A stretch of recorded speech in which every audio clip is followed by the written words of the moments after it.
News 42 Kannada.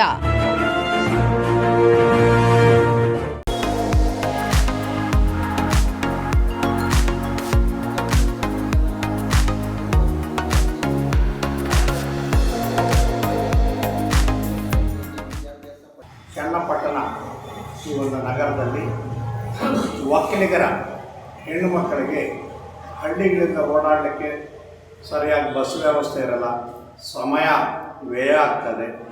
ಹಾಗೆಲ್ಲ ಎಲ್ಲ ತೊಂದರೆಗಳಿಂದ ವಿಮುಕ್ತರಾಗಿ ಸುಲಲಿತವಾಗಿ ವಿದ್ಯಾಭ್ಯಾಸ ಮಾಡಿಸಲು ಮತ್ತು ಅವರಿಗೆ ರಕ್ಷಣೆ ಮತ್ತು ವಾಸ್ತವ್ಯ ಹಾಗೂ ಊಟದ ವ್ಯವಸ್ಥೆ ಎಲ್ಲವೂ ಕೂಡ ಒಳ್ಳೆಯ ರೀತಿಯಲ್ಲಿ ಆಗಬೇಕು ಅನ್ನೋ ದೃಷ್ಟಿಯಿಂದ ರಾಜ್ಯ ಒಕ್ಕಲಿಗರ ಸಂಘ ಈ ಒಂದು ವಿದ್ಯಾರ್ಥಿನಿ ನಿಲಯವನ್ನು ಕಟ್ಟಿಸಿ ಈಗ ಪ್ರಾರಂಭಕ್ಕೆ ಅಣಿಯಾಗಿದೆ.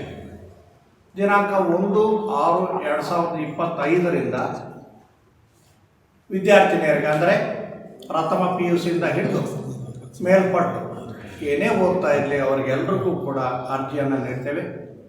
ತಿಂಗಳಿಗೆ ಅಲ್ಲ, ಇಲ್ಲಿ ವರ್ಷಕ್ಕೆ 25,000 ರೂಗಳನ್ನು ನಿಗದಿಪಡಿಸಲಾಗಿದೆ. ಒಕ್ಕಲಿಗರ ಸಂಘ ನಡೆಸ್ತಕ್ಕಂಥ 3 ರೀತಿ ವಿದ್ಯಾರ್ಥಿನಿಗಳಿವೆ. ಪೇಮೆಂಟ್ ಹಾಸ್ಟೆಲ್ ಅಂತ, ಫಾರ್ ಎಕ್ಸಾಂಪಲ್ ಡೆಂಟಲ್ ಕಾಲೇಜಿಗೂ, ಮೆಡಿಕಲ್ ಕಾಲೇಜಿಗೂ, ಇಂಜಿನಿಯರಿಂಗ್ ಕಾಲೇಜಿಗೂ ಕಾಲೇಜ್ ಹಾಸ್ಟೆಲ್ಸ್ ಇದೆ. ಆ ಹಾಸ್ಟೆಲ್ಸಲ್ಲಿ ಎಲ್ಲ ಜಾತಿ ಜನಾಂಗದವರು ಅಂದರೆ ನಮ್ಮ ಕಾಲೇಜಿನ ವಿದ್ಯಾರ್ಥಿಗಳಿಗೆ ಎಲ್ರಿಗೂ ಅವಕಾಶ ಇರ್ತದೆ. ಇನ್ನು ಉಚಿತ ಹಾಸ್ಟೆಲ್ ಅಂತ ಮಾಡಿದ್ದೀವಿ. ಅದು ನಗರದಲ್ಲಿ, ಬೆಂಗಳೂರು ನಗರದಲ್ಲಿ ಒಂದು JP ನಗರದಲ್ಲಿದೆ, ಇನ್ನೊಂದು ಶ್ರೀಗಂಧದ ಕಾವಲಲ್ಲಿ. ಅಲ್ಲಿ 27,000 ರೂಪಾಯಿ ಕಟ್ಟಬೇಕು.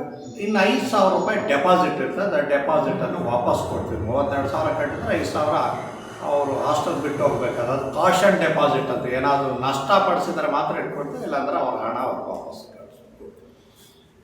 ಗ್ರಾಮೀಣ ಪ್ರದೇಶದಲ್ಲಿ 25,000 ರೂಪಾಯಿ ತಗೊಳ್ತೀವಿ. ಅದು 3,000 ರೂಪಾಯಿ ಏನಾದರೂ ಕಾಷನ್ ಡೆಪಾಸಿಟ್ ಅಂದರೆ 22,000 ರೂಪಾಯಿ ಆಗ್ತದೆ. ನಿಮಗೆ ಗೊತ್ತಿದೆ, ಈಗಿನ ಕಾಲದಲ್ಲಿ 22,000ಕ್ಕೆ ಎಷ್ಟು ಬೆಲೆ ಇದೆ ಅಂತ. ಉಳ್ಕೊಳ್ಳಿಕ್ಕೆ ರೂಮಲ್ಲೂ ಕೂಡ ಎಲ್ಲೂ ಕೂಡ ಜಾಗನೂ ಸಿಗೋದಿಲ್ಲ. ಅಂಥ ಪರಿಸ್ಥಿತಿಯಲ್ಲಿ ಇನ್ನು ಊಟ ವ್ಯವಸ್ಥೆ ಎಲ್ಲ ಉಚಿತವಾಗಿರ್ತದೆ. ಆ ವೆಚ್ಚವನ್ನೆಲ್ಲ ರಾಜ್ಯ ಒಕ್ಕಲಿಗರ ಸಂಘ ಭರಿಸ್ತದೆ. 1906ರಲ್ಲಿ ಈ ರಾಜ್ಯ ಒಕ್ಕಲಿಗರ ಸಂಘವನ್ನು ಪ್ರಾರಂಭ ಮಾಡಿದಂಥ ಪುಣ್ಯಾತ್ಮರು ಮೂಲ ಉದ್ದೇಶ ಒಂದಿಷ್ಟಿತ್ತು. ಒಕ್ಕಲಿಗರು ವ್ಯವಸಾಯಕ್ಕೆ ಮಾತ್ರ, ಒಕ್ಕಲತನಕ್ಕೆ ಮಾತ್ರ ಸೀಮಿತವಾಗಬಾರ್ದು. ಅಲ್ಲಿ ಅವರಿಗೆ ವಿದ್ಯಾಭ್ಯಾಸ ಸಿಗಬೇಕು, ಅವರು ಶೈಕ್ಷಣಿಕವಾಗಿ ಮುಂದುವರಿಯಬೇಕು, ವಿವಿಧ ಹುದ್ದೆಗಳನ್ನು ಅಲಂಕರಿಸಬೇಕು, ಅವರು ಸಹ ಇತರರಂತೆ ಸರಿಸಮಾನವಾಗಿ ಬೆಳೆಯಬೇಕು ಸಮಾಜದಲ್ಲಿ ಎನ್ನುವ ಏಕೈಕ ದೃಷ್ಟಿಯಿಂದ ಈ ಒಂದು ಸಂಘವನ್ನು ಕಟ್ಟಿದರು. ಅದರ ಮೂಲ ಉದ್ದೇಶವನ್ನು ಈಡೇರಿಸುವ ಸಲುವಾಗಿ ಈಗ ರಾಜ್ಯ ಒಕ್ಕಲಿಗರ ಸಂಘ ಎಲ್ಲ ಜಿಲ್ಲಾ ಕೇಂದ್ರಗಳಲ್ಲೂ ಒಂದು ವಿದ್ಯಾರ್ಥಿನಿಯರ ಒಂದು ಹಾಸ್ಟೆಲ್ಗಳನ್ನು ಪ್ರಾರಂಭ ಮಾಡ್ತಾಯಿದ್ವಿ. ಹಾಗೆ ವಿದ್ಯಾರ್ಥಿ ನಿಲಯಗಳನ್ನು ಕೂಡ ಹುಡುಗರು. ಹಾಗೆಯೇ ರಾಜ್ಯ ಒಕ್ಕಲಿಗರ ಸಂಘ ಈಗಾಗಲೇ ಮಂಡ್ಯದಲ್ಲಿ ನರ್ಸಿಂಗ್ ಕಾಲೇಜ್ ಓಪನ್ ಮಾಡಿದೆ. ಮತ್ತು ಬೆಂಗಳೂರಲ್ಲೂ ಅಂದರೆ ಮಿಕ್ಕಿದ್ದ ಎಲ್ಲ ವಿದ್ಯಾಸಂಸ್ಥೆಗಳು ಬೆಂಗಳೂರಲ್ಲಿ. ಹಾಸ್ಟೆಲ್ಸ್ ಚಿಕ್ಕಬಳ್ಳಾಪುರ ಇದೆ, ತುಮಕೂರು ಇದೆ, ಹಾಸನ ಇದೆ, ಶಿವಮೊಗ್ಗ ಇದೆ, ಮೈಸೂರಿದೆ. ಆಮೇಲೆ ಈಗ ಎಲ್ಲ ಕಡೆಯೂ ಮಾಡಲಿಕ್ಕೆ ಅಣಿವಾಗಿದೆ. ಈಗ ರಾಜ್ಯ ಒಕ್ಕಲಿಗರ ಸಂಘ ಸುಭದ್ರವಾಗಿದ್ದು ಆರ್ಥಿಕವಾಗಿ ಎಲ್ಲ ಜಿಲ್ಲೆಗಳಲ್ಲೂ ಸಹ ವಿದ್ಯಾರ್ಥಿ ನಿಲಯಗಳನ್ನು ಪ್ರಾರಂಭ ಮಾಡಲು ಜಾಗ ಕೊಂಡ್ಕೊಡ್ತಾ ಇದ್ದೇವೆ. ವಿದ್ಯಾಸಂಸ್ಥೆಗಳನ್ನು ಪ್ರಾರಂಭಿಸಲು ಸಹ ಜಾಗಗಳನ್ನು ಕೊಂಡ್ಕೊಡ್ತಾ ಇದ್ದೇವೆ. ಉದಾಹರಣೆಗೆ ಈಗಾಗಲೇ KADBನಲ್ಲಿ ಸುಮಾರು ಒಂದು 12 ಅಪ್ಲಿಕೇಶನ್ ತಂದಿದ್ದೀವಿ. KADB ಮೂಲಕನೂ ಒಂದು 200 ಕೋಟಿ ರೂಪಾಯಿ ಆಸ್ತಿಯನ್ನು ರಾಜ್ಯ ಒಕ್ಕಲಿಗರ ಸಂಘ ಖರೀದಿ ಮಾಡಲು ತಯಾರಾಗಿದೆ. ಹಾಗೆಯೇ ಖಾಸಗಿಯವರಿಂದ ಕೂಡ ಅನುಕೂಲ ಇರ್ತಕ್ಕಂಥ ನಿಮ್ಮಲ್ಲೇ ಮೊನ್ನೆ ಒಂದು ಅರವಿಂದ ಟೆಕ್ಸ್ಟೈಲ್ಸ್ ಅವ್ರಿಗೆ ಸಂಬಂಧಪಟ್ಟಂಥ ಒಂದು ಗೋಡೌನನ್ನು ನೋಡಿದ್ವಿ. ಅದು ಪ್ರಾರಂಭದಲ್ಲಿ 35 ಕೋಟಿ ಹೇಳ್ತಾಯಿದ್ರು. ನಾವು 30 ಕೋಟಿ ಆದರೆ ಖರೀದಿ ಮಾಡೋಣ ಅಂತ ಇದ್ದೀವಿ. ಅವ್ರು ಬರ್ತಾ 45ಕ್ಕೆ ಹೋಗಿದ್ದಕ್ಕೆ ನಾವು ಅದನ್ನು ಕೈ ಬಿಟ್ಟಿವಿ. ಇಲ್ಲಾಂದರೆ ಈ ಒಂದು ನಿಮ್ಮ ಬೆಂಗಳೂರು ದಕ್ಷಿಣ ಜಿಲ್ಲಾ ಅಂತ ಏನು ಮಾಡಿದ್ದೀರೋ, ಮೊದಲಿಂದ ರಾಮನಗರ ಜಿಲ್ಲಾ ಅಂತ ಇಲ್ಲೇ ಒಂದು ದೊಡ್ಡ ಇಂಜಿನಿಯರಿಂಗ್ ಕಾಲೇಜನ್ನು ಪ್ರಾರಂಭ ಮಾಡಲಿಕ್ಕೆ ಯೋಚನೆ ಮಾಡಿದ್ದೀವಿ. ಈ ಉಚಿತ ವಿದ್ಯಾರ್ಥಿ ನಿಲಯ ಏನಿದೆ ಇದು ಒಕ್ಕಲಿಗ ಸಮುದಾಯಕ್ಕೆ ಮಾತ್ರ ಸೀಮಿತ. PUCಯಿಂದ ಮೇಲ್ಪಟ್ಟು ಯಾವುದೇ ಕೋರ್ಸ್ ಓದ್ತಾ ಇರಲಿ ನಾವು ಅವಕಾಶ ಮಾಡಿಕೊಡ್ತೀವಿ. ರಾಜ್ಯ ಒಕ್ಕಲಿಗರ ಸಂಘ ಸಾಕಷ್ಟು ಯೋಜನೆಗಳನ್ನು ಸಮುದಾಯಕ್ಕೋಸ್ಕರ ಇಟ್ಕೊಂಡಿದೆ. ನಂಬರ್ 1, ಮೆಂಬರ್ಶಿಪ್ ಇರ್ತಕ್ಕಂಥ ಪ್ರತಿಯೊಬ್ಬರಿಗೂ ಕೂಡ ಹಾಸ್ಪಿಟ್ಲಲ್ಲಿ ದಾಖಲಾದಾಗ, ಅಂದರೆ ಇನ್ ಪೇಷಂಟ್ ಆದಾಗ 25% ಡಿಸ್ಕೌಂಟ್ ಇತ್ತು. ಈಗ ಅದನ್ನು ಇಡೀ ಸಮುದಾಯಕ್ಕೆ ಅವ್ರ ಮೆಂಬರ್ಶಿಪ್ ಇರಲಿ ಇಲ್ಲದೆ ಅವ್ರಿಗೆ ಎಕ್ಸ್ಟೆಂಡ್ ಮಾಡಿದ್ವಿ. ತದನಂತರ ಹೆರಿಗೆ, ಸಿಸರಿನ್ ಇರಲಿ ನಾರ್ಮಲ್ ಇರಲಿ, ಎಲ್ಲ ಜಾತಿ ಜನಾಂಗಗಳಿಗೂ ಕೂಡ ಫ್ರೀ ಮಾಡಿದ್ವಿ. ಮೆಡಿಸಿನ್ಸ್ ಅವ್ರದ್ದೇ, ರೂಮ್ ರೆಂಟ್ ಆಗಲಿ ಆಪರೇಷನ್ ಆಗಲಿ ಏನೂ ಕೂಡ ಚಾರ್ಜ್ ಇಲ್ಲ. ಹಾಗೆ ಹಾಸ್ಪಿಟ್ಲಲ್ಲಿ ಇರ್ತಕ್ಕಂಥ ಪ್ರತಿ ರೋಗಿಗೂ ಬೆಳಗ್ಗೆ ಉಪಹಾರದಿಂದ ಮಧ್ಯಾಹ್ನ ಊಟ, ರಾತ್ರಿ ಊಟ ಸಂಪೂರ್ಣವಾಗಿ ಉಚಿತವಾಗಿ ಕೊಡ್ತಾ ಇದೆ. ರಾಜ್ಯಾದ್ಯಂತ ಇರ್ತಕ್ಕಂಥ ಒಕ್ಕಲಿಗರ ಸಂಘಗಳಿಗೆ ಕೆಂಪೇಗೌಡ ಜಯಂತಿ ಎಂದು, ಆ ಕೆಂಪೇಗೌಡ ಜಯಂತಿ ಆಚರಣೆಗೋಸ್ಕರ ತಾಲೂಕು ಕೇಂದ್ರಕ್ಕೆ 25,000, ಜಿಲ್ಲಾ ಕೇಂದ್ರಕ್ಕೆ 1,00,000 ರೂಪಾಯಿ ಅಂತೆ ಪ್ರಾರಂಭ ಮಾಡಿದ್ವಿ. ಒಕ್ಕಲಿಗರ ಮಕ್ಕಳು, ಒಕ್ಕಲಿಗರ ವಿದ್ಯಾಸಂಸ್ಥೆಗಳಲ್ಲಿ ಕಿಮ್ಸ್ ಇರಲಿ, ಡೆಂಟಲ್ ಇರಲಿ, BEd ಇರಲಿ, ಫಿಸಿಯೋಥೆರಪಿ ಇರಲಿ, ನರ್ಸಿಂಗ್ ಇರಲಿ, ಫಾರ್ಮಸಿ ಇರಲಿ, ಪ್ಯಾರಾಮೆಡಿಕಲ್ ಇರಲಿ, ಆಯುರ್ವೇದಿಕ್ ಇರಲಿ, 25 ವಿದ್ಯಾಸಂಸ್ಥೆಗಳಲ್ಲಿ ಓದ್ತಕ್ಕಂಥ ಎಲ್ಲ ಮಕ್ಕಳಿಗೂ ಒಬ್ಬ ವಿದ್ಯಾರ್ಥಿಗೆ 1 ವರ್ಷಕ್ಕೆ 10,000ದಿಂದ 2,00,000 ತನಕ ಒಬ್ಬ ವಿದ್ಯಾರ್ಥಿ 1 ವರ್ಷಕ್ಕೆ ಡಿಸ್ಕೌಂಟ್ ಕೊಡ್ತಾರೆ. ಈಗಾಗಲೇ ರಾಜ್ಯ ಒಕ್ಕಲಿಗರ ಸಂಘದಲ್ಲಿ ಎಲ್ಲೆಲ್ಲಿ ವೇಕೆನ್ಸಿ ಇತ್ತು ಅಲ್ಲೆಲ್ಲ ಫಿಲಪ್ ಮಾಡ್ತಾ ಇದ್ದೀವಿ.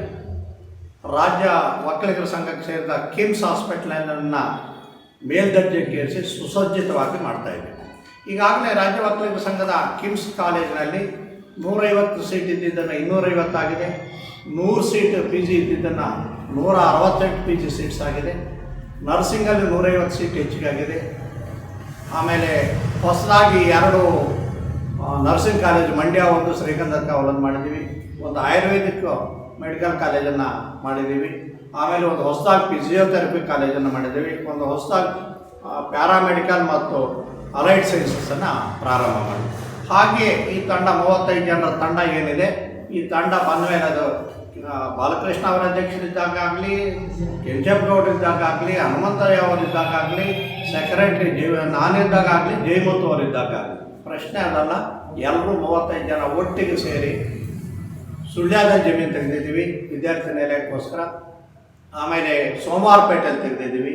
ಹಾಗೆ ಮೊನ್ನೆ ರೀಸೆಂಟಾಗಿ ಬೆಂಗಳೂರು ಬನಶಂಕರಿಯಲ್ಲೂ ಸಹ ಜಮೀನು ತೆಗೆದಿದ್ದೀವಿ.